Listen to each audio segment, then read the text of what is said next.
పాపని అడ్డు పెట్టుకుని ఆయన జీవితంలో పాతుకుపోవాలనేంత నీచమైన ఆలోచన నేనెప్పటికీ చేయను.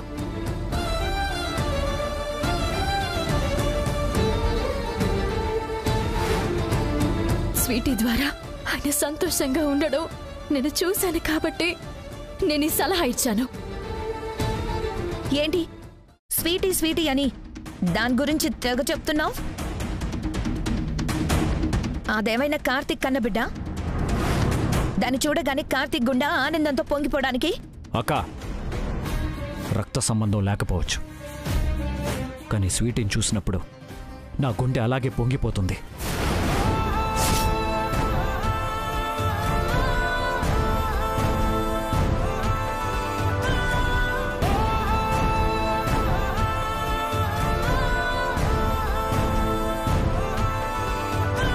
స్వీటీతో మాట్లాడుతుంటే ఒక్కోసారి నాకు తనలో పల్లవి కనిపిస్తుంది. అచ్చం పల్లవితోనే మాట్లాడుతున్నట్టు అనిపిస్తుంది.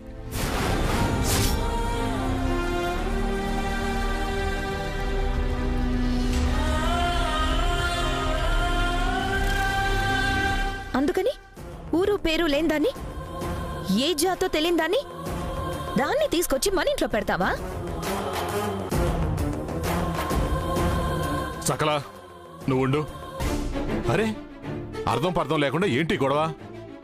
వాళ్ళ అమ్మ ముందని స్వీటీ చెప్పింది కదా. స్వీటీని మన ఇంటికి పంపించడానికి ఆవిడ ఒప్పుకుంటుందో లేదో తెలియదు కదా.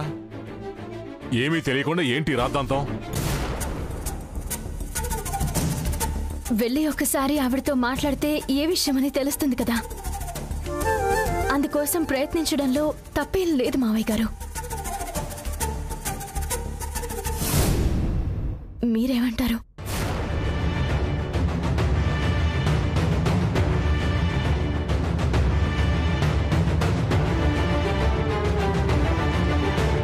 నాకెలాంటి అభ్యంతరం లేదు.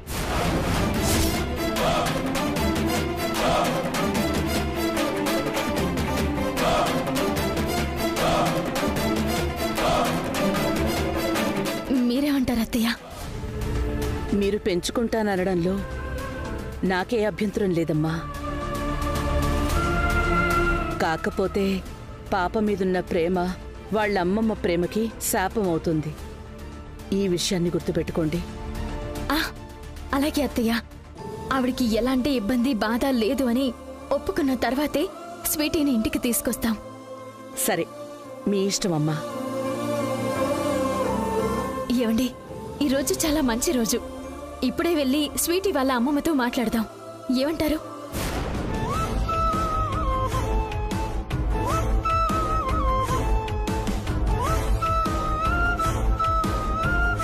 సరే, నేను బయట ఉంటాను, నువ్వు త్వరగా వచ్చే. అలాగే అండి.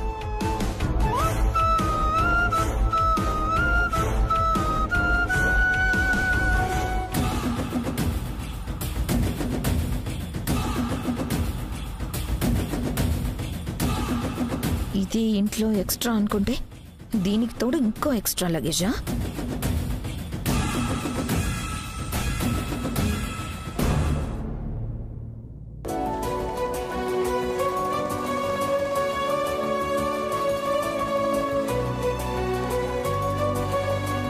థ్యాంక్స్ అండి. థ్యాంక్స్ ఎందుకు? స్వీటీని మనం పెంచుకుందామని నేను చెప్పినప్పుడు అత్తయ్య మావయ్య మీ ఇష్టమని చెప్పారు. అందుకు మీరు కూడా ఒప్పుకున్నారు. చాలా సంతోషంగా ఉందండి. ఒకవేళ మీరు ఒప్పుకోకపోయి ఉండుంటే ఇప్పుడు మనం ఇలా పాప వాళ్ళ అమ్మమ్మతో మాట్లాడడానికి వెళ్తూ ఉండేవాళ్ళం కాదు కదా. స్వీటీని పెంచుకుందామని నువ్వు చెప్పగానే నేను ఒప్పుకోవడానికి 2 కారణాలున్నాయి. 2 కారణాలా? ఏంటండి అవి? 1, స్వీటీ వాళ్ళ నాన్న కోసం బాధపడటం. 2, తను పల్లవిలా కనిపించటం.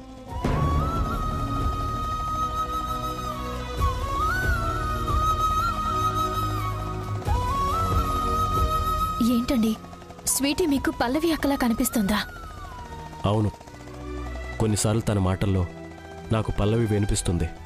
తన ప్రవర్తనలో అప్పుడప్పుడు పల్లవి కనిపిస్తుంది.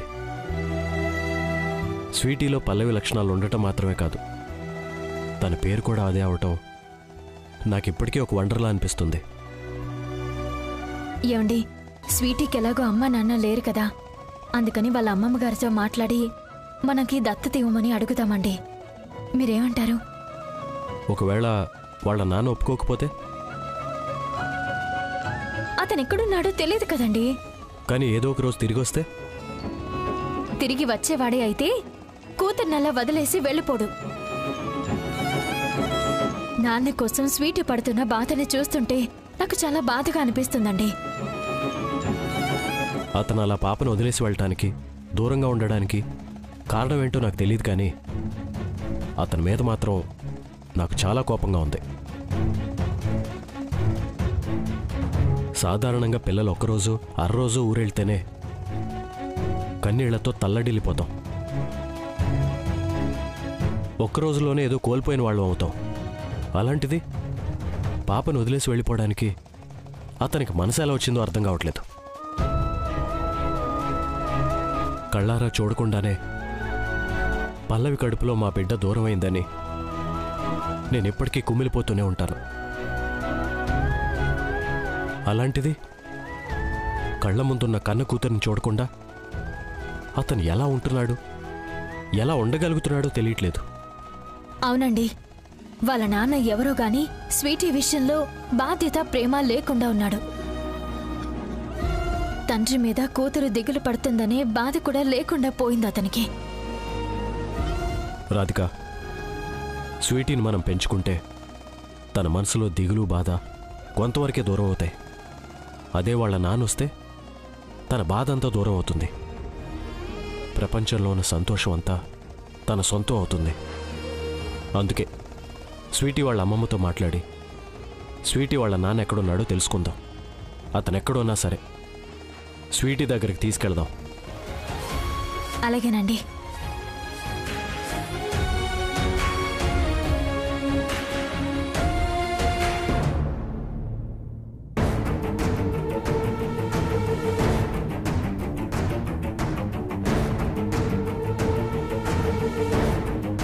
ఏ పిల్లనైతే రాధిక ఇంట్లోకి తీసుకురావడానికి ఆరాటపడుతుందో ఆ పిల్లే రాధిక జీవితానికి శాపం అవ్వాలి.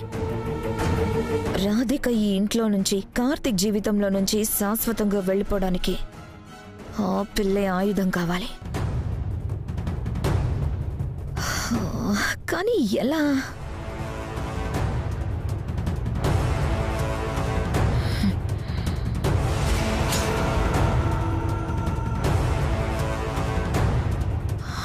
Yes. Perfect and powerful plan.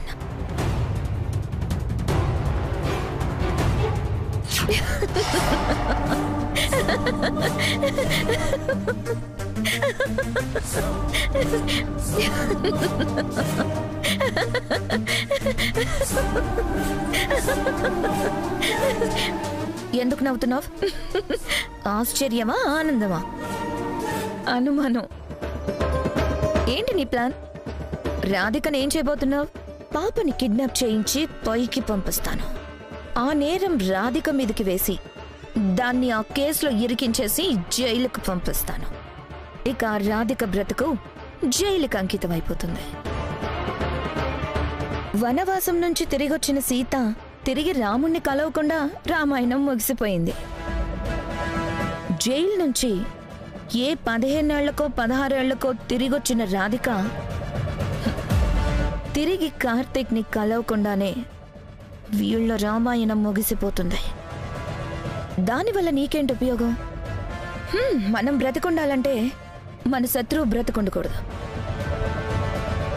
ఇది మహాభారతం కాలం నుంచి వస్తున్న ఫార్ములా. ఆ రాధిక ఉంటే పల్లవి చావుకి నేనే కారణమని దానికి ఏదో ఒక రోజు గుర్తుకొస్తుంది. అదే జరిగితే క్షణం ఆలోచించకుండా కార్తీక్ నన్ను చంపేస్తాడు. నీ భయం రాధికతో కదా? పాపం మరి ఆ పాప ఏం చేసింది?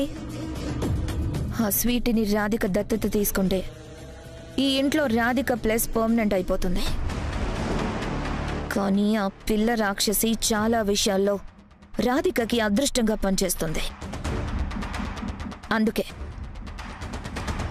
1 shot 2 బర్త్ స్కీమ్లో ఇద్దరినీ లేపేస్తా.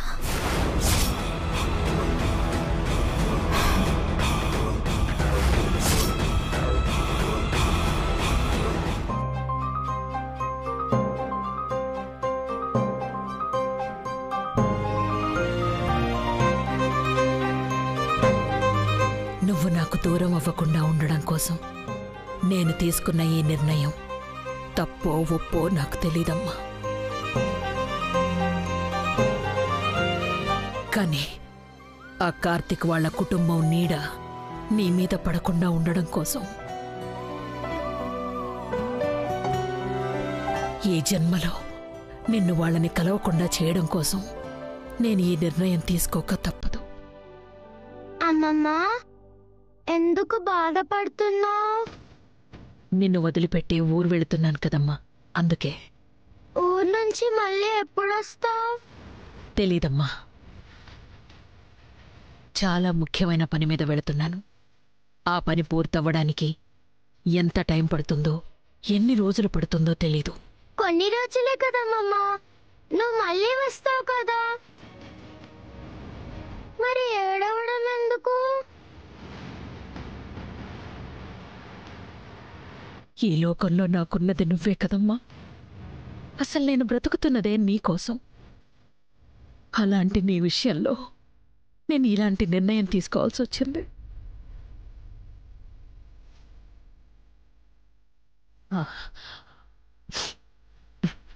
అంటే నిన్ను వదిలిపెట్టి నేనెప్పుడూ దూరంగా వెళ్ళలేదు కదమ్మా, అందుకే కాస్త బాధ కలుగుతోంది. రోజు వీడియో కాల్లో మాట్లాడుకుందాం అమ్మమ్మ. బాధపడకు, సరేనా? సరే స్వీటీ, నువ్వు జాగ్రత్త.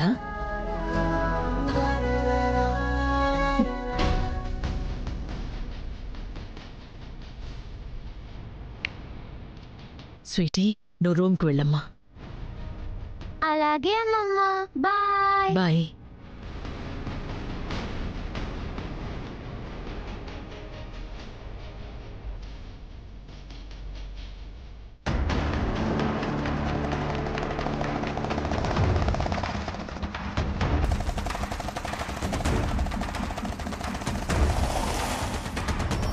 చూడండి, నా మనవరాలు ఆ రాధిక వాళ్ళని కలవడానికి వీల్లేదు.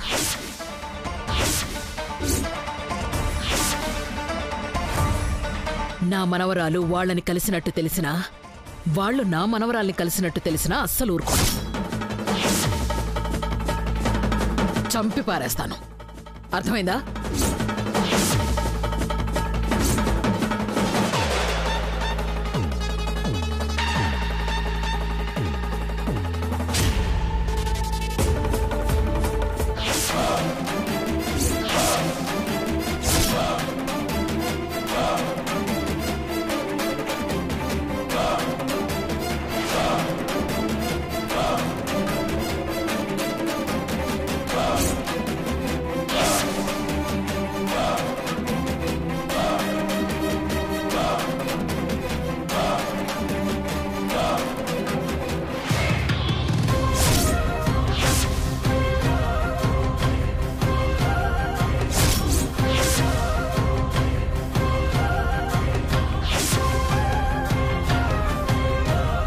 వీళ్ళేంటి ఇప్పుడు వస్తున్నారు?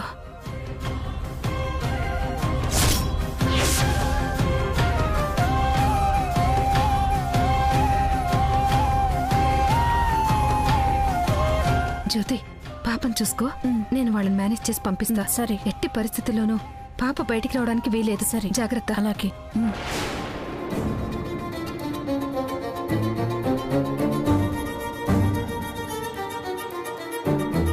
Good morning sir. Good morning. కూర్చోండి. పర్వాలేదు.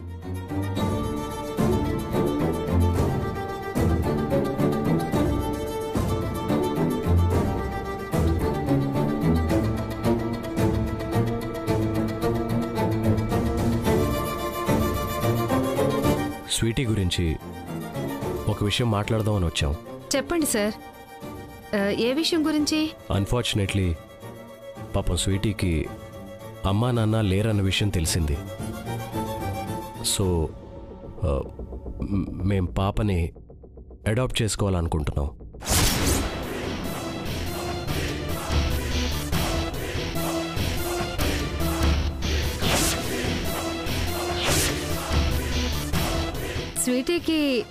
స్వీటీకి అమ్మా నాన్న లేకపోయినా అమ్మమ్మ గారు ఉన్నారు కదా సార్. తనని జాగ్రత్తగా చూసుకోవటం కోసం ఆవిడ లక్షలు ఖర్చు పెడుతున్నారు. మరి మీకు దత్తత ఎలా ఇస్తారు? మీరు చెప్పేది నిజమేనండి, కానీ స్వీటీ అమ్మ నాన్న కోసం చాలా బాధపడుతుంది. తను మాతో చాలా బాగా కలిసిపోయింది. స్వీటీ ఎప్పటికీ మాతోనే ఉంటే తనకి అమ్మా నాన్న లేరనే బాధ పూర్తిగా మర్చిపోతుంది. సో ఈ విషయాన్ని స్వీటీ వాళ్ళ అమ్మమ్మ గారికి అర్థమయ్యేలా చెప్పి మాకు దత్తత ఇవ్వమని రిక్వెస్ట్ చేసి ఒప్పిస్తాం.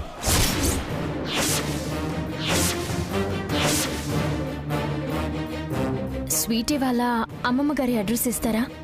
మేము వెళ్ళి ఆవిడతో మాట్లాడతాం.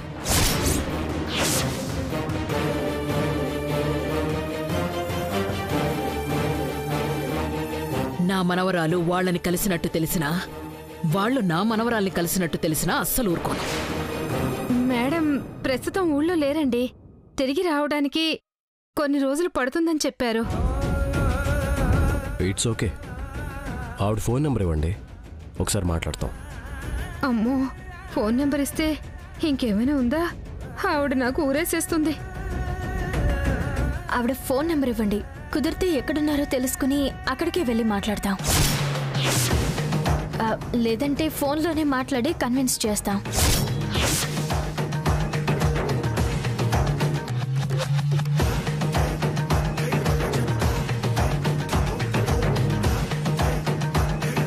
హాయ్, రాధిక వచ్చింది.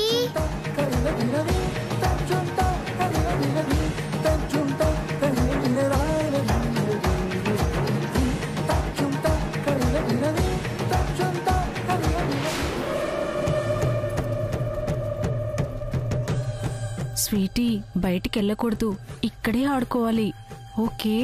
లేదా ఆంటీ, బయట రాధిక వచ్చింది, నేను వెళ్ళాలి. రాధిక,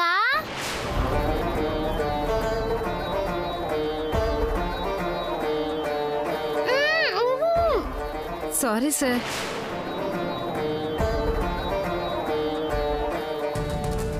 ఆవిడ పర్మిషన్ లేకుండా ఫోన్ నెంబర్ ఇవ్వటం అంత కరెక్ట్ కాదు సార్.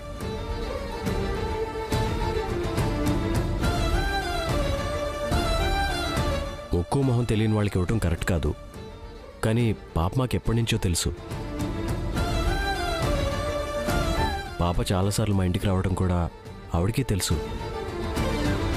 అంటే డైరెక్ట్గా పరిచయం లేకపోయినా ఆల్మోస్ట్ మేము తెలిసినట్టే కదా. ఏం పర్లేదు, ఫోన్ నెంబర్ ఇవ్వండి.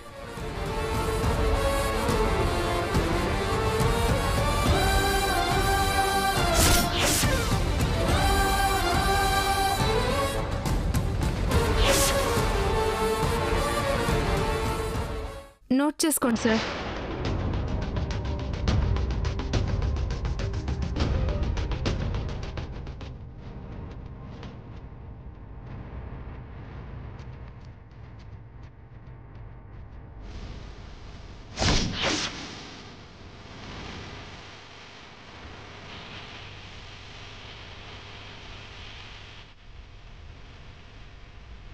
కలవట్లేదేంటి?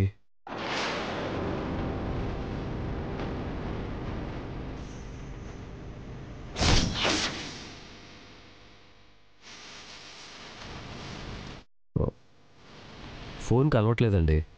నంబర్ కరెక్టేనా? కరెక్టే సార్. బహుశా మేడం జర్నీలో ఉండుంటారు, అందుకే కలవట్లేదు అనుకుంటాను సార్. తర్వాత చేయండి sir. Thank you. Most welcome sir.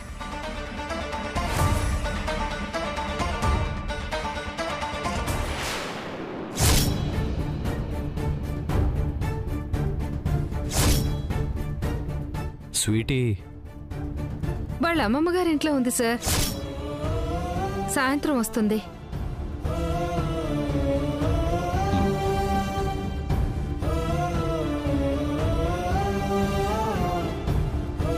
అమ్మయ్యా, చివరి నెంబర్ రాంగ్ చెప్పాను.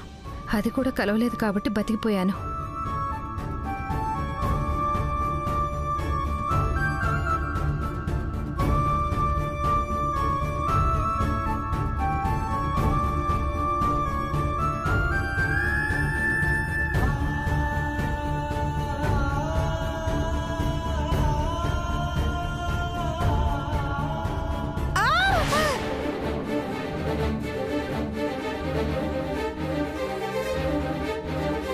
స్వీటీ,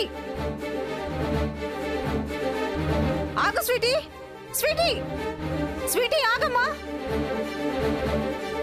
రాధిక ఆపండి.